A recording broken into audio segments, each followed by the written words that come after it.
Support for Outdoor Nevada comes from Land Rover Las Vegas and Jaguar Land Rover Reno, proud to help introduce a new generation of adventurers to the diverse experiences that our state has to offer. Information at lrlv.com or jlrreno.com. Nevada, a landscape as diverse as it is epic, where wide open nature and wild adventure call to the curious and the brave alike.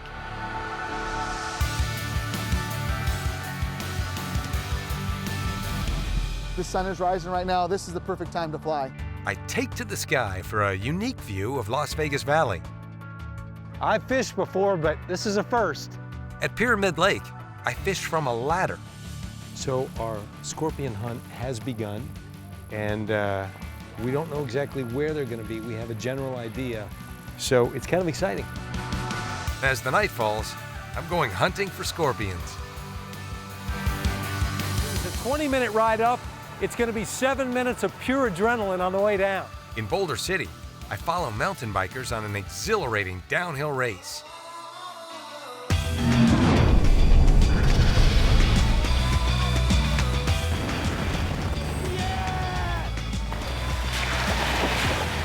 What a rush! I'm John Burke. I have a passion for the outdoors, Today we're in the Valley of Fire. It's the mid-400s. and I'm on a mission to show you the one-of-a-kind history, science, nature, and adventure you find when you step outside. This is Outdoor Nevada.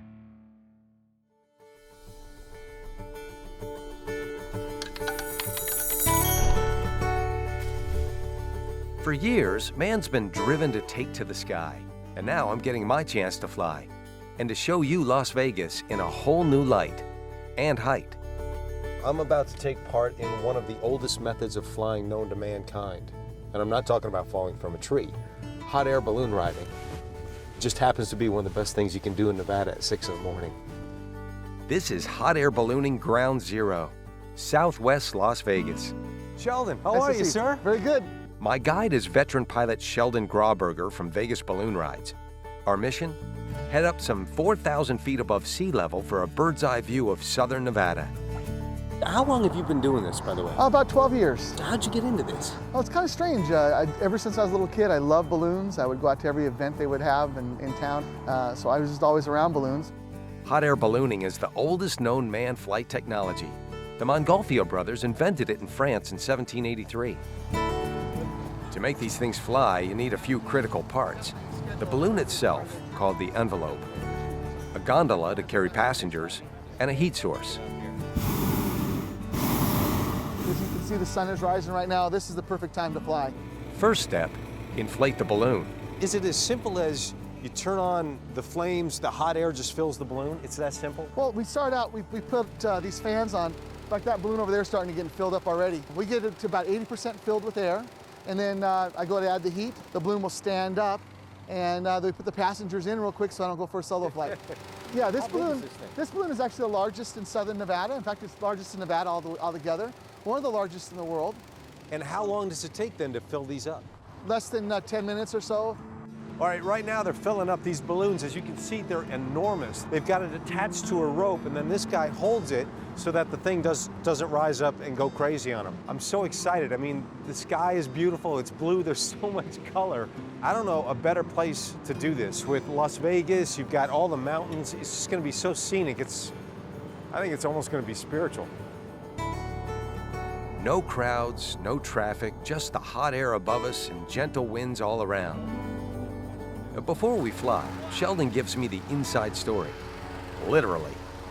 Sheldon, right now, what's going in the balloon isn't hot air at all. Not at all. It's cold air, right? Just cold air from outside. Why do you do that? Just to get it inflated enough to be able to add the heat. When I don't want to burn the balloon when I'm inflating it, so that's why we have that. So you take what you've blown up here, you add the heat, and then this thing just takes off? Stand up, yes. Well, tell you what, we better get going though, because we got to get started. I feel like I'm inside a big piece of candy. It takes about 25 minutes, and then the balloons are ready to go. Okay, first of all, my name is Sheldon. I'm the pilot on this balloon over here. This is Casey. Casey's the pilot on this balloon over here. We are so excited about flying you guys today. A quick briefing with the other passengers, and it's time to hop in. He's about to tip the basket up. You have to be very careful. So this basket now, tipping over, it weighs about 2,000 pounds, and we got to get in quick. We load up fast to keep the balloon from rising without us. Next, Sheldon fires up the burners, and we have liftoff.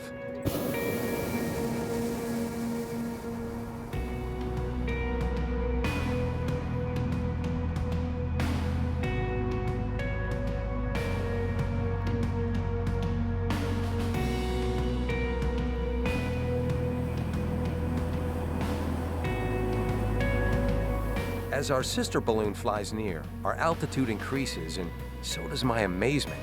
This view is truly unique. We rise at sunrise. You see there's our shadow on those houses right there. Oh, yeah. Now you see Casey's shadows clear back by those stadium seats clear over there on those houses. If I see our shadows that are getting too close together, that's not a good thing. I don't want to run into them going up. South at 3, 168 at 3. Okay, so he's at 3,500 feet right now. We are at 2,700 feet. And he's got 3 miles an hour going directly south right now. So when you have no engines and no wings, how do you steer? It's all about reading the wind. And so there's just different layers of wind, and that's how we steer. So if I want to remember this, at 2,800 feet, I'm going that way. That's if I want to go that way, I come back down to this altitude and I'll go that way. Okay, you guys can see him up there now. He's a safe distance away for me to climb up now. That's the Las Vegas Strip over there. Okay, who's ready to go up?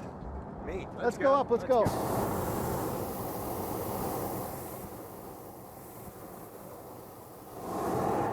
All right, we are climbing at 430 feet a minute right now.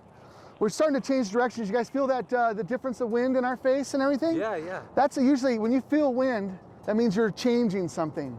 Because the balloon becomes part of the wind, when you feel wind, we're changing it. And eventually we're gonna become that wind and you don't feel anything at all. Speaking of changing, you're really changing my perspective of Las Vegas. Because Yes. until you've seen it like this, I don't think you've ever really seen it. Because a lot of people, when they think of Las Vegas, they just think of that one Strip, area, yeah. the Strip. But you come up here and you see it from this vantage point, Yeah. it's so much more. Before I know it, we reach the apex of our flight. So hot air ballooning is as simple as if I add heat, we go up. If I don't add heat, we come down. If I add a little bit of heat, we come down more slowly.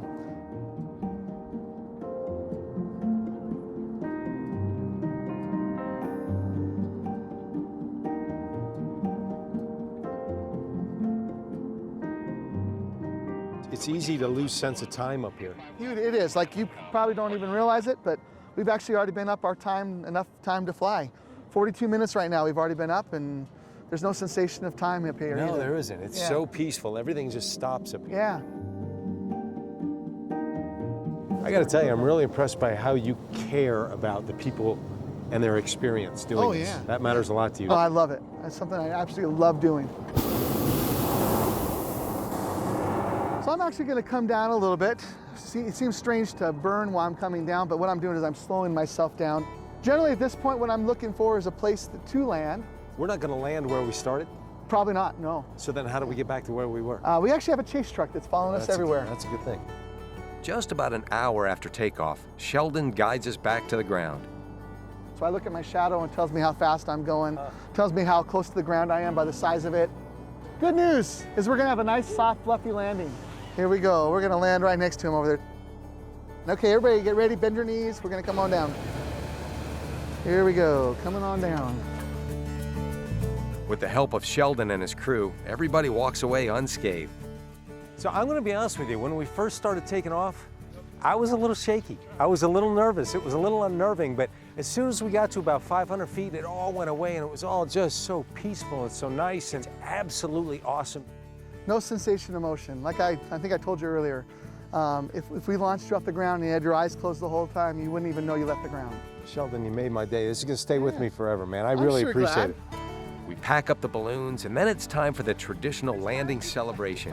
Whoa, there we go! A toast to the Montgolfier brothers, to the Vegas skies, and to our captain and crew. Soft winds and gentle landings.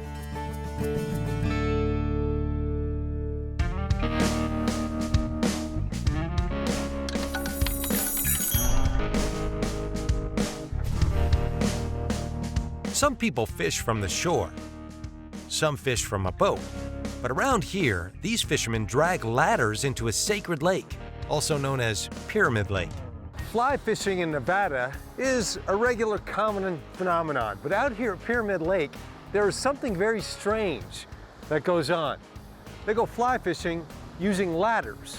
And there's one guy who knows more about this than anybody else. It's Rob Anderson. Rob, how you doing, man? Hey, John. Nice seeing you. How are you, man? I'm great. Rob owns Reno Fly Fishing Outfitters, and he's the man that's gonna show me the ropes, or in this case, the lines. What's the skinny with the ladders? So over the thousands of years, Pyramid has receded 80 or 90 feet, and the whole west shore is just sand, just like the beach here. Once you walk out into about waist deep water, there's a little ledge that drops into maybe 7 or 8 feet of water.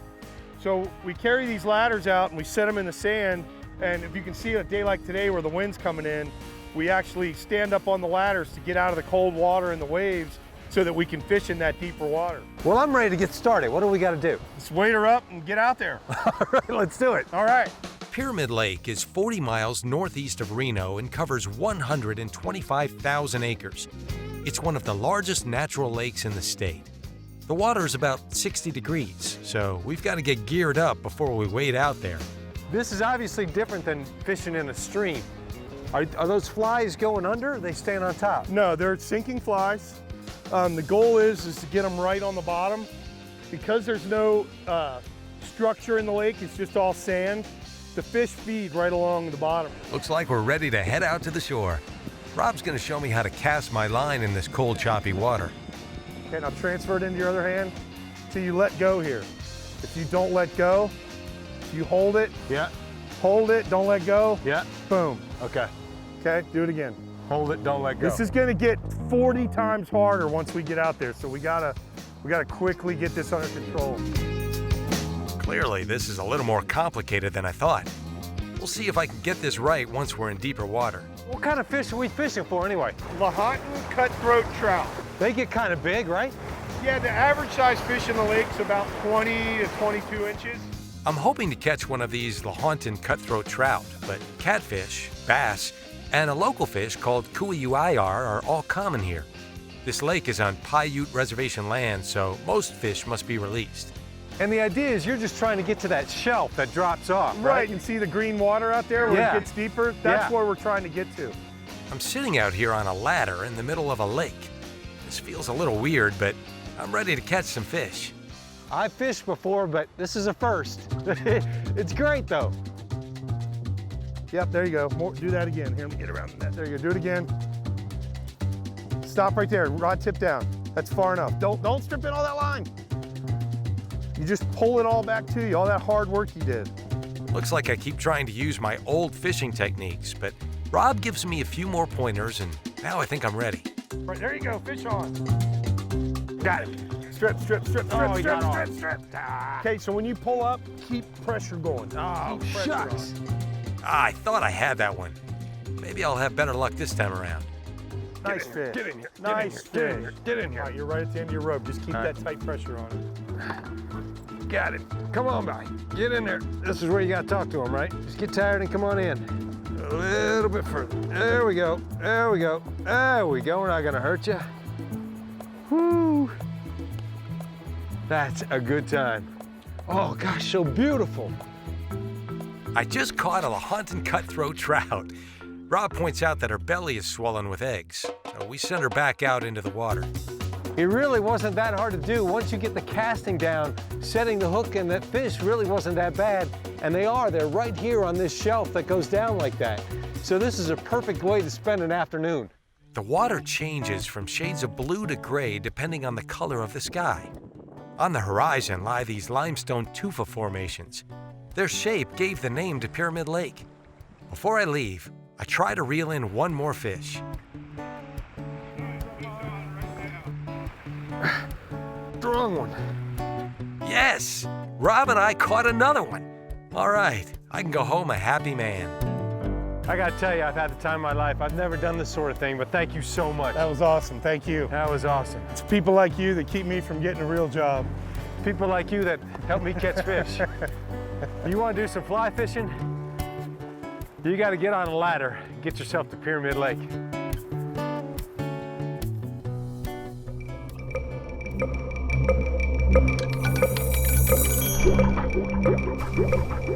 They're walking skeletons, creatures of the night, armed with sometimes lethal stingers. See one and you'd be wise to stay back. Scorpions. This evening, I'm at the Moapa Valley Refuge because when that big ball of sun goes down in the sky, the scorpions come out and we are going hunting. Welcome to the Moapa Valley National Wildlife Refuge, located in the Warm Springs Natural Area, just about an hour north of Las Vegas.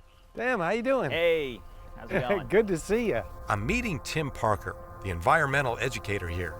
Why are we coming out here at night? Well, the scorpions only come out at nighttime. Sometimes they are out at daytime, but they blend in so well. They're so well camouflaged. For this scorpion hunt, we're using special ultraviolet flashlights. You're telling me we're going to shine these lights on them and they're going to be glowing in the dark? Yeah, the ultraviolet beam excites a chemical in their exoskeleton, and as it glows, we're going to see that chemical reaction go on, so it's going to turn a real bright green, and they just really pop out. How many do you think are out here? Oh, thousands. No. For every one we see, there's going to be about 5 underground. So there's lots of scorpions. Oh, this is so bizarrely cool. I know some other people are going to join us. Shall we go meet up with them and see what's what? Okay. Tim runs hunts like this throughout the year. Anybody can join, even kids. We're going to have an awesome night, and we're not going to have anybody stung if we make sure we don't get too close to them. That means we're not going to, are we going to try to catch them? No. No. Are we going to try to pet them? No. No. Related to spiders, scorpions are arachnids. They have 8 legs, but also an exoskeleton, 2 pinchers, and a barbed tail filled with venom. They are not out here to get us. They can crawl pretty quickly, but for the most part, when they get scared and defensive, they're going to stay pretty still or try to get away from you. We're heading out in nearly total darkness. All lights are off. You ready? Okay, 1, 2, 3. Nice. An infrared camera will help us show you what we're seeing. So our scorpion hunt has begun, and we don't know exactly where they're going to be. We have a general idea. So it's kind of exciting because nobody's found one yet, but you can feel the tension building. This is really cool. So where are we finding these glowing critters?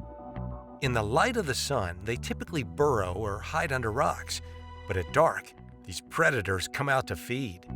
So what are these scorpions hunting? Yeah, they're after insects and they're after other scorpions. They inject flesh-dissolving venom into prey and slurp up their insides. But does anything prey on scorpions? The answer might explain why they glow. They're not only a predator, but they're also prey. They want to make sure that they're under rocks. So if a scorpion is outside of cover, it's going to have a slight glow to it from the ultraviolet light hitting it. And maybe what's going on is it can sense that glowing chemical reaction, and so it hides itself under, so to make sure that it's not going to get caught. But we don't know for sure. We don't know. It's still a mystery. Here's a late-breaking update on our hunt. Everybody went too fast. They weren't patient. I held back, and look what I found. Out here by himself. I'm amazed at how they just sort of haphazardly dot the landscape, and it's got me thinking the next time I go camping, I'm taking one of these ultraviolet lights because I want to know where they are the next time I'm laying out in a sleeping bag. So did you find one? Yes, he's right there. Oh, He's right there. nice. Yes. Is it kind of like what you thought? I thought they were going to just be everywhere. And that's what scared me. Of the nearly 2,000 species of scorpions in the world, 23 of them make their home in Nevada. Most are harmless to humans, but one is notorious for a powerful sting. There is a scorpion here called the bark scorpion, and it can give you a pretty mean sting. And this one, it might still be a little young, but it doesn't get too much bigger than this. They're characterized as being kind of vicious. What happens if you get stung? We haven't had any deaths from scorpions in 30 plus years. Treat it just like a bee sting. But if it's a very bad, you think it's going to be a worse sting, then go seek professional help. UV flashlights, a guide like Tim, and a clear desert night is all it takes for us to see one of nature's most mysterious and luminescent creatures. So we came out here tonight and probably found dozens. What's the most you've ever found in a night? Probably around 40. It's really fun with all the people looking. Fortunately, on this night, we keep our distance, and these creepy crawlies keep their stingers to themselves. If you take the time to just stop and learn about these things, scorpions or whatever, in the desert, it's really amazing. Each little window is just a view into nature that you wouldn't see if you didn't stop and take the time. Yeah, there's so much out here and so much to discover and so many mysteries to science. Tonight, all was good. Nobody bit them and nobody got bit. Yeah.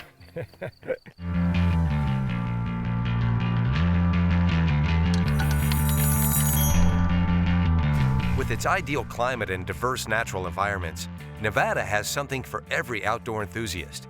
One activity that's popular statewide is cycling. And the cyclists you're about to meet all like their rides fast and full of adrenaline. Today we're in Boulder City in Bootleg Canyon where they're getting ready for a big mountain bike race. Now the key to this one is you only go downhill. People have gathered from all over. There's about 160 riders here today and they're about to start, and so we got to get to the top of the mountain. And what's bringing these bikers up here to race into this maze of steep, razor-sharp lava rocks? Well, it's a whole lot of fun. Now, because this is a downhill race, the bikers are getting shuttled up the mountain. Let's go catch up with them. So if you're wondering how they get up the mountain, there you go right there. They bust them in by the truckload. Good luck, guys. So they just got off the flatbed truck. They're heading up to get ready to launch down. It was a 20-minute ride up. It's going to be 7 minutes of pure adrenaline on the way down. This is as high as the shuttle can take them. The competitors grab their bikes and prepare to make the 10-minute hike up to the very top. And as you can see, this is sort of the staging area where all the bikers congregate before they take their big ride. Let's talk to one of them right here. Sir, can I have a word with you? Yeah. Hey, what's your name? Aaron Carter. Aaron, nice meeting you. Me too. So where are you from? I'm local here in Las Vegas. Now, how long have you been riding bikes like this? Like this, just a couple of years. I've been riding since I was a kid, though. So on a trail like this that's, let's say, on a scale of 1 to 10, 1 being just a beach ride, 10 being completely gnarly, where does this? This is like 8 to 9. There's some pretty crazy stuff out here. If you fall, you're gonna get hurt. And Aaron's not exaggerating here either. This mountain tops out at a 3,600-foot summit, and the interconnecting trails boast a challenging labyrinth of steep drops, sharp turns, and virtually zero room for error. How do you prepare for something like this? Honestly, a lot of exercise and just focusing on the trail. Focus on your technique and not worrying about making any time. What is it you like about it so much? It's the exercise, the adventure. I like hanging out with my buddies. You know, we all push ourselves and have a good time. And it's a beautiful day for it too. Is. Obviously, myself and my crew, we couldn't do this without training. Can we put a GoPro on you and see what it looks like? Absolutely. Thanks. Good luck, team. We'll see you at the thanks, bottom. man. Appreciate it. All right. We're going to put a GoPro on Aaron and let him get geared up for his run, and we'll check back in with him in just a little bit. But for now, let's go head back down the mountain and meet up with the event organizer. Downhill Mike is the promoter of this race. He knows everything that's going on around here. Here he is. Hey, Downhill Mike, come on out. Hey, John, how How are are you? you? Nice seeing you. Yeah, you too, likewise. So, how's everything going today? Oh, great, look at the weather. In the 80s and sunny and light wind, this is just perfect for mountain bikers and an event. Well, tell me about the event. Well, this is the finals for our series. We had our first race in January, second race in February, and this is the finals. This is a beautiful area. Would you consider Nevada to be a mecca for bike racing? Oh, bike racing for anything outdoors. I mean, just dry weather and sunshine and the sky, the color of the sky. I still haven't gotten used to that. So I should head up to the top of the mountain now? Yeah. That's my next move. I'm going up top to see what's going on. Well, good luck. Good seeing you. Have Thanks. fun and keep the rubber side down. There you go. All right, we're gonna go find one of these shuttles. We're gonna follow them to the top and see these racers taking off. So the bikers are at the gate and starting to launch down. It looks like Aaron's up next. Aaron just took off. It's gonna take him by bike to get down to the bottom about 4 or 5 minutes. For us by car, it's gonna take about 20.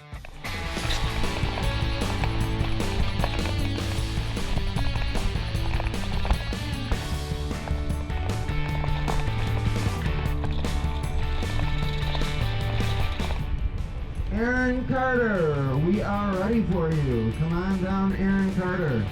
Here he comes. Aaron crosses the finish and remarkably looks unscathed. As he settles his adrenaline from that run, the other bikers are doing what they do best, jumping off cliffs and having fun. One thing we've noticed about coming out here today, we've seen people of all different levels, from 10 to over 50, everybody having a great time, which is something to think about. Next time you want to explore the Silver State, consider a mountain bike. It's one of the best ways to see outdoor Nevada.